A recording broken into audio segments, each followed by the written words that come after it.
표대를 향하여 부르심의 상을 위하여 달려가자. 신약 성경 중에 사도 바울이 쓴 성경 내용이 가장 많습니다. 그러한 사도 바울이 빌립보서에서 오늘 여러 가지 자신에 관해서 묘사를 했는데요. 내용에 의한즉 사도 바울은 당대 누구 앞에서도 본인이 1인자라고 여길 수 있을 정도로 누구 앞에서도 뒤지지 않는 그러한 자부심을 갖고 있던 사람입니다. 물론 실력도 확실하게 있었습니다. 배움과 실력이 있어서 사도 바울은 아마도 거의 천재적인 어떤 사람이 아니었나 생각합니다. 그런 사도 바울이 오늘 본문 내용처럼 자신의 가진 모든 것을 배설물로 여길 정도로 그와 같이 사도 바울이 바뀌었습니다. 그러한 사도 바울은 오늘 본문에서 보면은 나는 아직 이루지 못했다. 그저 표대를 향하여서 달려갈 뿐이다. 뒤에 있는 것은 잊어버리고 오직 앞을 향하여서 달려갈 것인데, 앞을 향해서 달려갈 때에 하나님께서 나에게 위해서 부르신 부름의 상급이 있다. 나는 그 부르심의 상을 위하여서 달려가겠다 라고 하는 내용이 오늘 본문에 나와 있습니다. 오늘은 세 가지에 대해서 살펴보겠습니다. 첫째, 시대를 분별하자입니다. 예수님께서는 마지막 때가 가까워지면 나타나게 될 대표적인 두 가지 현상이 있다라고 예언해 주셨습니다. 그러나 이 두 가지의 어려운 환경 가운데서도 끝까지 믿음을 붙들며 사랑을 잃지 않고 온전한 신앙의 삶을 살아가는 소수의 그리스도인 성도들이 있을 것이다. 바로 그러한 사람들만 구원을 받게 될 것이다 라고 예언해 주셨습니다. 이는 그만큼 마지막 때에는 믿음을 간직하고 살아가는 것이 어렵다는 것, 주님을 향한 사랑을 초심을 잃지 않고 살아가는 것이 매우 어렵다는 것을 예고해 주시는 것이죠. 이와 같이 신앙생활을 제대로 유지하기도 힘들고 첫 사랑을 유지하기도 힘든 가운데서 성도들의 마음이 많이 변화되기 시작하는데 변질된다는 것이에요.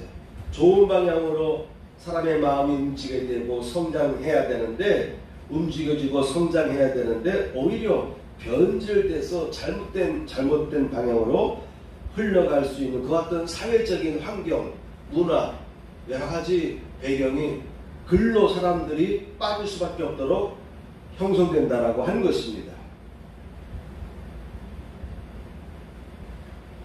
그래서 우리는 오늘 본문을 통해서 다시 한번 우리가 어떠한 신앙생활을 살아가야 될 것인가에 대해서 마음을 다잡을 수 있는 그 어떤 시간이 되기를 바랍니다. 예수님께서는 첫째, 온전한 믿음을 갖기 힘들게 될 것이다 라고 말씀하셨습니다. 말세에는 제대로 된 온전한 믿음을 갖거나 유지하기가 힘든 시대가 될 것을 염려하신 것이죠. 그런 시대가 올 것인데 과연 나의 자녀들이, 나의 백성들이, 주님을 따르는 의로운 백성들, 그리스도인들이, 성도들이 과연 그 과정에서 잘 견딜까를 생각해 볼 때 암울했던 거예요. 예수조차도 암울했어요. 과연 그 어려운 가운데서도 믿음을 제대로 지탱하거나 붙잡을 수 있는 사람들이 과연 얼마나 될까? 예수님께서도 이렇게 보니까 환상을 통해서 장래에 일어날 일들을 보니까 암울했어요. 그래서 이 말씀은 주님께서 탄식하는, 한숨을 쉬는 그런 마음으로 과연 믿음 있는 자를 보겠느냐, 내가 너희에게 이르노니 속히 그 원한을 풀어주시리라. 그러나 인자가 올 때에 세상에서 믿음을 보겠느냐. 내가 이 땅에 다시 왔을 때에 올 때에 세상에서 제대로 된 믿음을 갖고 있는 사람들을 내가 볼 수 있겠느냐라고 하는 탄식의 어린 그 같은 주님의 어떻게 보면은 한숨일 수도 있고요, 염려일 수도 있고요, 탄식의 소리다라고 볼 수가 있겠습니다. 예수님께서 이토록 경고와 탄식이 섞인 예언으로 장차 어려운 시대가 도래하게 될 것을 예언해 주심으로 장차 어둡고 죄악이 관영한 세상의 흐름, 문화에 흡쓸려 가는 사람들이 많을 것인데, 그러나 너희들은 그러한 문화에 휩쓸리지 말아라. 세상의 흐름에 휩쓸리거나 따라가거나 끌려가서는 안 된다라고 하는 경고를 해주시는 말씀이시죠. 두 번째, 불법이 성함으로 사랑이 식어질 것이다. 마태복음 24장 12절 보면 불법이 성함으로 많은 사람의 사랑이 식어지리라. 예수님께서 하신 말씀입니다. 예수님께서 이미 장차 벌어질 마지막 때 일어날 일들을 미리 환상으로 다 보고 계신 거예요. 하나님은, 예수님은 미래를 다 보시는 거예요. 과거와 미래, 현재와 미래를 다 보시기 때문에 앞으로 예수님께서 다시 오실 때에 두 번째, 불법이 성한다. 그래서 사람들의 사랑이 식어질 것이다. 여기저기 불법을 행하는 사람들이 많이 생깁니다. 교회 안에서도 타락하고 교회 안에서도 불법을 행하는 사람들이 많이 나타나게 되고요. 교회 밖은 더욱더. 그래서 불법이 성하게 된다. 최근에 느껴보니까 불법이 성한다는 말이 이해가 돼요. 그렇죠? 지금 전 세계를 보면은 나라와 나라가 서로 압박을 가하고 있잖아요. 어떻게 보면은 법이 없는 것 같아요. 우리나라도 마찬가지죠. 법을 무시하고 마구 권력을 휘두르기도 하고 야합하고 거짓을 숨기고 그런 내용들을 특히 우리가 최근 몇 년 사이 봤잖아요. 그런 것을 보니까 진짜 불법이 성행하는 것 같아요. 그렇죠? 예전에는 조그마한 잘못을 저지르면 공무원이나 선출직조차도 바로 사표내기도 하고 당을 떠나기도 하는데, 지금은 부끄러운 걸 모르잖아요. 그리고 불법을 마구 행하는, 드러내놓고 부끄러워하지 않는, 과연 마지막 때에 이런 일이 있을 수 있을까라고 생각했는데, 지금 생각해보면 얼마든지 중국에서, 러시아에서, 미국에서, 우리나라에서, 일본에서 얼마든지 이런 일들이 일어날 수 있다라고 하는 거 아니겠습니까? 그래서 많은 사람들의 사랑이 식어지리라. 불법이 성행하니까 저 사람도 교회 다니는 사람인데 뭐, 그러다 보니까 믿는 사람조차도 또는 안 믿는 사람조차도 신앙생활에 대해서 회의를 느낄 수도 있습니다. 그런데 여러분, 우리 크리스찬들은 쉽게 생각하고 쉽게 낙심하시면 안 돼요. 크리스찬들이 묵묵하게 모든 분야에서 일하고 있는 것을 봐야 됩니다. 눈에 안 보이게, 물론 캐톨릭 신자인 정치가들도 있지만 상당수가 기독교예요. 기독교. 지금 총리도 마찬가지. 이재명 대통령도 기독교죠. 대통령 선거 나갈 때 자기가 옛날 성남시에서 지하 도망갔던 그 교회에서 대통령 나간다고 선언을 했잖아요. 딴 데 보면은 유튜브 내용이든 정치든 보면은요, 크리스찬들이 많이 있어요. 이게 드러나지 않을 뿐이지, 드러나는 것은 교인이 왜 저래, 친척의 전망원 집회라든가 뭐 세계적 교회 이런 내용을 보면서 교회를 싸잡아서 떨어뜨리지만, 그러나 묵묵하게 상당수는 정치가들은 국회의원들은 크리스찬들입니다. 그걸 우리가 잊어서는 안 되겠어요.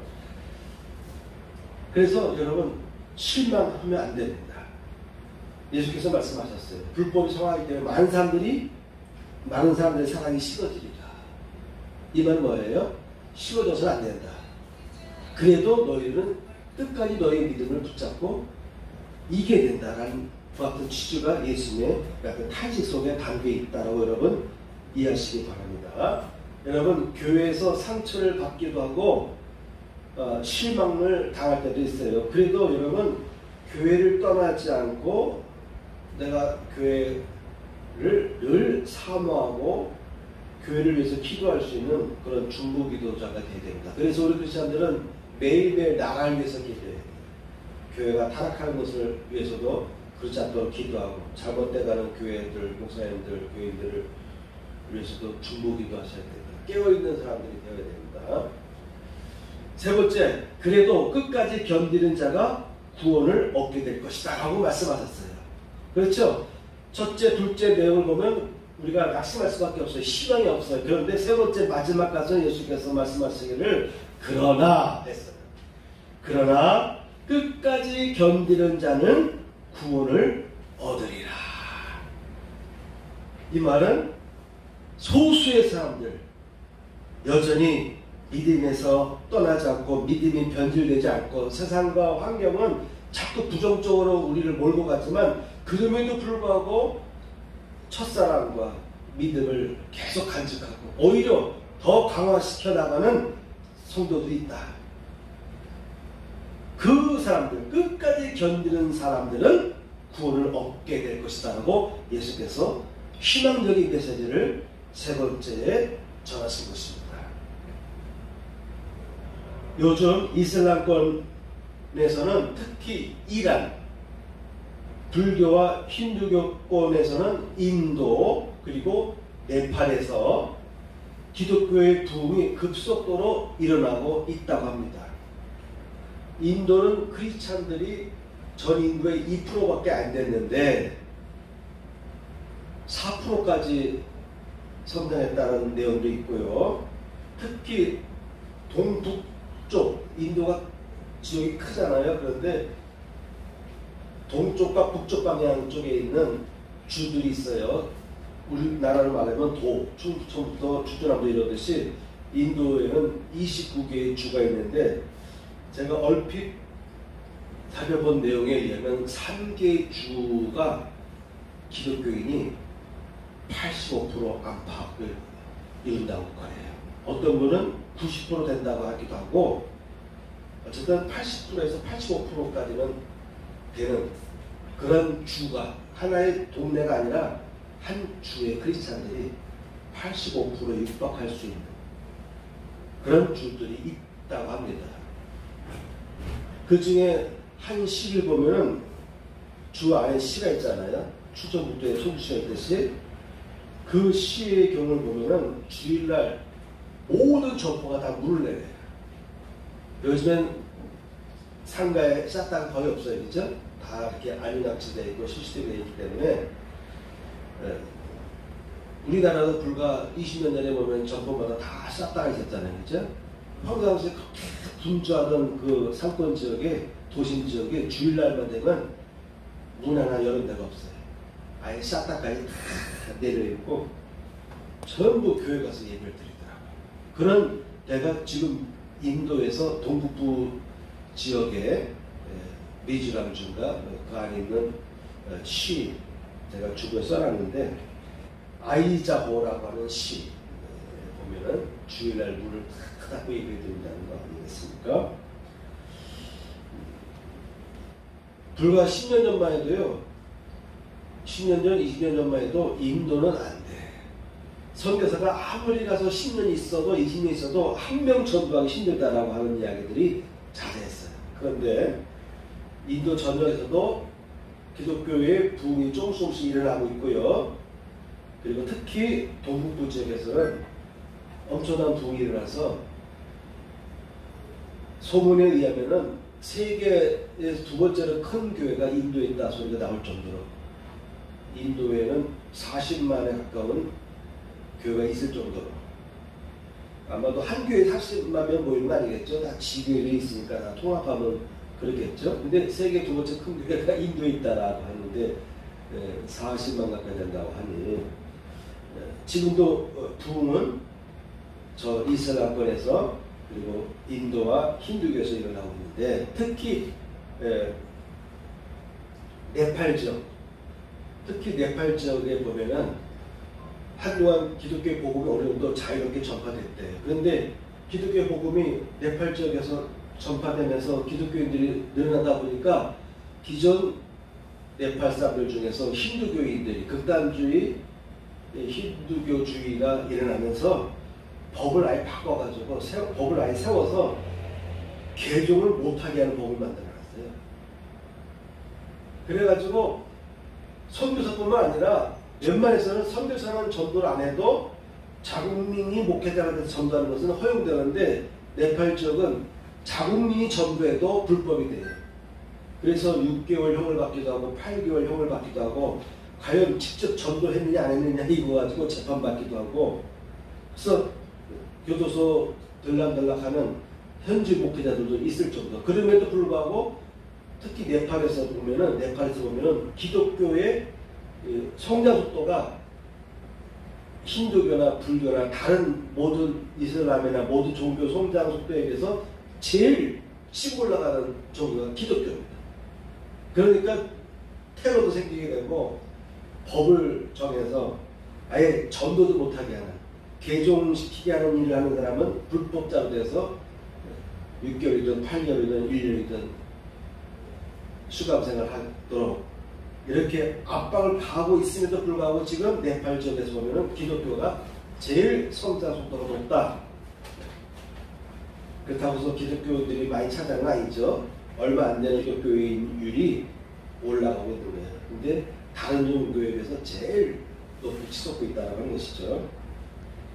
여러분, 친구 따라 강남 간다라고 하는 말처럼 세상 사람들의 흐름을 따라서 세상 사람들이 가는 곳을 향해서 따라가다 보니까 온전한 믿음의 길에서 벗어나는 사람들이 생기게 됩니다. 우리 크리스찬들은 중심이 있어야 됩니다. 세상을 보는 관점이 있어야 됩니다. 관점이 있어야 돼요. 그래서 어리석고 미련한 신자가 돼서는 안 됩니다. 그러므로 우리 그리스도인들은 모르거나 무지해서 당하거나 실패하는 어리석고 미련한 성도가 돼서는 안 됩니다. 늘 항상 맑은 영으로 깨어 있어야 되고 세상의 흐름과 변화가 어떤 방향으로 흘러가고 있는지를 정확하게 분석할 수 있어야 됩니다. 통찰력이 있어야 됩니다. 그리고 항상 말씀과 기도로 무장하고 깨어 있는 성도가 되어야 될 줄 믿습니다. 아멘. 두 번째, 가치관이 확 변해야 합니다. 오늘 본문 내용처럼 사도 바울은 자기 자신에 대한 묘사를 하는데 나는 어디에 내어놔도 나는 부족함이 없다 라고 하는 내용들을 사도 바울이 밝히지 않습니까? 나는 8일 만에 할례를 받았다. 정통 유대인들은 태어나면 신생아 8일 만에 할례를 행합니다. 그래서 이 할례 제도는 아브라함 때부터 했죠. 아브라함이 이삭을 낳았을 때 8일 만에. 그래서 이것을 법으로 세운 것은 모세 때의 율법을 만들 때, 율법을 선포할 때 모세 시대에 유대인들은, 유대교에 속한 사람들은 다 태어난 아이들 8일째 되면 다 할례를 해라. 혹시 할례를 하지 않은 성인들이 있다라면 지금이라도 할례를 해야 된다. 그렇지 않으면 우리 유도 공동체에 들어올 수 없다. 유대교를 따르는 교회를 할 수 없다라고 아예 법으로 정해놨습니다. 그래도 8일 만에 할례를 행한다는 것은 열심히 없이는 못할 수 있어요. 그죠? 애기 낳고 8일 만에 정확하게 이렇게 할례를 행한다는 것은 열심히 있는 유대인들이 아니면 또 힘들 수도 있어요. 사도 바울이 말하면 나는 8일 만에 할례를 받은 사람이다. 나는 지금 이방인 나라에서 살고 있지만 그러나 나는 다섯 사람이지만 이방인 지역에서 태어나고 자란 사람이지만 나는 너희들처럼 너 유대인들처럼 나도 8일 만에 할례 받았다. 이스라엘 족속이다. 또한 베냐민 집하고 히브리인 중에 히브리인이다. 얼마나 자신감이 있으면 나는 히브리인 중에 히브리인이요 라고 말했을까요? 율법으로는 제일 인정받을 수 있는 바리새인이다. 열심으로는 교회를 박해하고 율법의 의로는 흠이 없는 자라. 이렇게 스스로 거침없이 말할 수 있는 사도 바울입니다. 얼마나 자신감이 있었으면 나는 흠이 없어. 오히려 열심히 과해가지고 교회를 박해하는데 내가 앞장선 사람이다라고 말합니다. 그러나 7절 보면 그러나 무엇이든지 내게 유익하는 것을 내가 다 그리스도를 위하여 다 해로 여길 뿐더러 또한 모든 것을 해로 여김은 내 주 그리스도 예수를 아는 지식이 가장 고상하기 때문이라. 이와 같은 사도 바울이 갑자기 가치관이 바뀌었어요. 이제는 예수만 보이는 거예요. 예수를 아는 것이 가장 고상하다. 나도 유대교에 속해서 종교적으로 율법으로 심취해서 열심히 연구했고 구약성 미원을 열심히 탐구했고 또한 헬라의 지식도 내가 열심히 배워서 세상의 철학이나 지식에 있어서 내가 남한테 뒤지지 않을 정도로 내가 해박하고 지식 있는 사람이지만 이 모든 것은 내가 다 해로 여긴다. 그리스도 예수를 아는 지식이 가장 고상한 것을 내가 깨달았다라고 하면서 이제 내가 그를 위하여 예수를 위하여 모든 것을 잃어버리고 배설물로 여김은 그리스도를 얻기 위함이다 라고 말했어요. 그러면서 이제 내가 나아가는데 달려가는데 주님의 부르심의 상을 위하여 달려가겠다. 아직 내가 잡은 줄로 여기지 아니하고 오직 한 일 즉 뒤에 있는 것을 잊어버리고 앞에 있는 것을 잡으려고 표대를 향하여 그리스도 예수 안에서 하나님이 위에서 부르신 부름의 상을 위하여 달려가노라. 이와 같이 두 번째 사도 바울이 갑자기 그가 의식이 바뀌었어요. 가치관이 바뀌었습니다. 셋째, 이 사도 바울이 목표가 생겼어요. 과거의 것을 다 잊어버리고 앞에 있는 것을 향하여만 달려갈 수 있는. 근데 앞에 무엇이 있습니까? 주님의 부르심이 있어요. 부르심의 사명을 내가 감당해 나가면 하늘로부터 상급이 있을 것이다. 그래서 내가 부름의 상을 위하여 달려간다 라고 사도 바울이 고백했습니다. 이와 같이 여러분 사도 바울처럼 가치관이 바뀌어지시고 예수 중심으로 부르심의 상급을 향하여 달려갈 수 있는 성도들이 되시길 축복합니다. 아멘.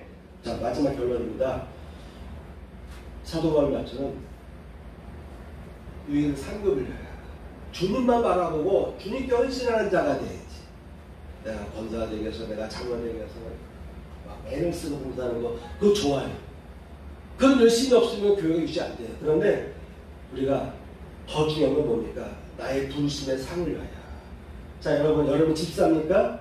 집사의 직분을 잘 감당하시기 바랍니다. 권사입니까? 권사의 직분을 잘 감당하기 바랍니다. 집사든 권사든 장로든 자기에게 주는 직분을 주님이 부르셨다. 나를 세웠다. 이 교회에 세웠다. 그런데 주님께서 상급을 준비하고 계십니다. 이런 비전을 가지시고 부르심의 상을 향해서 달려갈 수 있는 여러분 되시길 축복합니다. 아멘. 가슴에 손을 얹고 동기도를 드리겠습니다. 할렐루야. 하나님 아버지 감사합니다. 오늘도 하나님 앞에 아름다운 예물들이 동원되었습니다. 11절 드린 가정 위에 11절 복이 임하게 하여 주옵소서.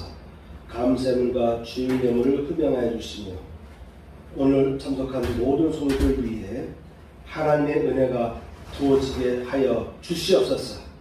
또한 부르심의 상을 향하여 나아갈 수 있는 그 같은 비전을 품은 그리스도인이 되도록 축복하여 주옵소서.